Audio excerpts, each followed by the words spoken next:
Alright, today I want to talk about plugging in my RV. So this is called Shore Power, and this is a 50 amp plug.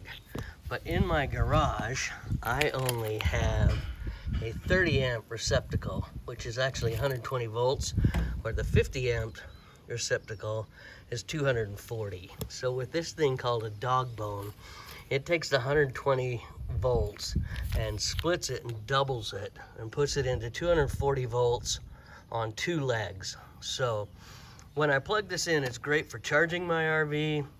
It's great for running the fridge, getting everything ready. I might be able to run one air conditioner, but I just do this at home, not while I'm out camping, and I don't plan on running the air conditioners, so I didn't wire a 50 amp plug. And then another thing that's very important is one of these surge protectors. This Watchdog EPO is one that I really like.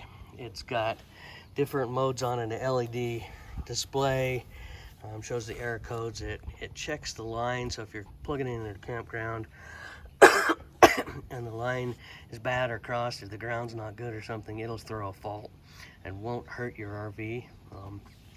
Actually, I have 2 of these. I have one of them hard mounted in my RV and another one here that's portable. It does a watt control, watt counter, so I know how much power I'm using. So I use this on RVs when I'm trying to calculate how much power they use all day, so then I can size a solar system to them. So that's, anyway, a quick discussion about shore power. And now I'm gonna go plug this in my garage, and I'll show you what it looks like when it's all plugged in.